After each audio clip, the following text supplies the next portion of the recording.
बोलबा में काम करवाना हो ना तो केरसई जाना पड़ेगा, और अगर पाकडांड में काम करवाना है तो सिमडेगा आना पड़ेगा। यही चल रहा है गुगुचू सिमडेगा में। किसी भी जिले को आगे बढ़ाने के लिए अधिकारियों की आवश्यकता होती है, और अधिकारियों के बल पर किसी भी जिले का विकास होता है, और उस जिले का विकास में अधिकारियों की महत्वपूर्ण भूमिका होती है। नमस्कार, मैं विकास और आप देख रहे हैं सिमडेगा समाचार। आज हम बात करेंगे सिमडेगा जिले की। ये वह जिला है जो कि अप्रैल 2001 में अस्तित्व में आया, और लगातार कई उतार चढ़ाव के बीच यहाँ पर आज इस मुकाम पर पहुंचे हैं कि कई बड़े-बड़े आयोजन हमारे जिले ने किया, और इसमें प्रशासनिक अधिकारियों की महत्वपूर्ण भूमिका रही। लेकिन बहुत दुख के साथ कहना पड़ रहा है कि वर्तमान समय में जो सिमडेगा जिले का हाल है, वह किसी से छुपा हुआ नहीं।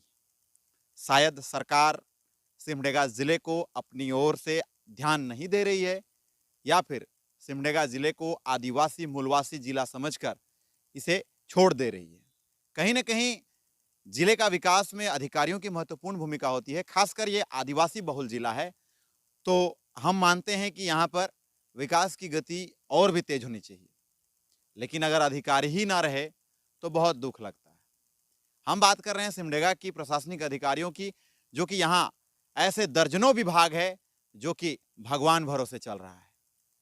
सबसे पहले अगर हम बात करें तो सिमडेगा में हमारे निवर्तमान डीडीसी अरुण वाल्टर सांगा सर 30 तारीख को सेवानिवृत्त हुए, उसके बाद सीट खाली है। आईटीडीए निदेशक इससे पहले ही सितंबर महीना में रिटायर हुए थे, वो भी सीट खाली है।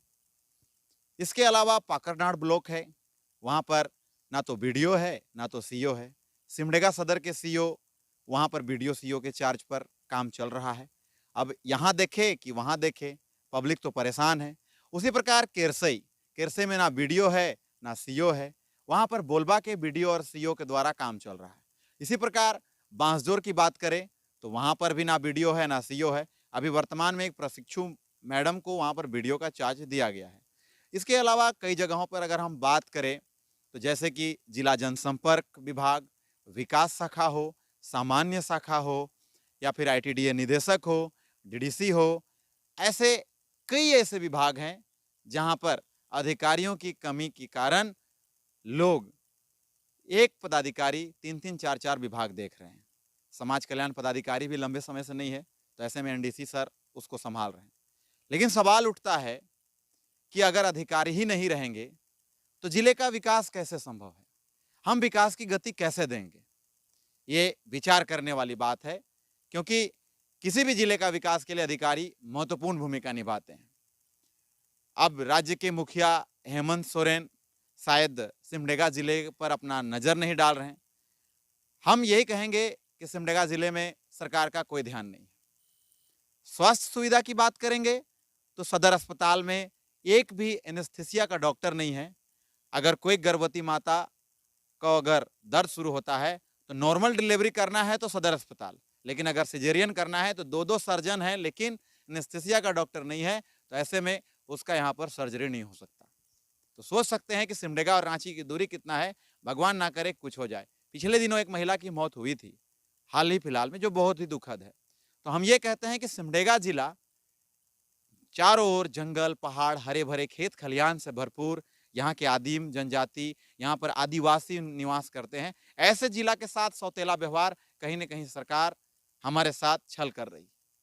हम सिमडेगा के दोनों विधायक, सिमडेगा विधायक माननीय भूषण बाड़ा जी, कोलेबिरा विधायक नमन बिक्सल कोंगाड़ी जी, और क्षेत्र के सांसद केंद्रीय मंत्री अर्जुन मुंडा से भी कहेंगे कि आप इस मामले में गंभीर बने, क्योंकि सिमडेगा की समस्याओं को सुनने के लिए लोग आपको जनप्रतिनिधि के रूप में चुने हैं, और ऐसा में आपका कर्तव्य बनता है कि आप सिमडेगा की भलाई सोचे।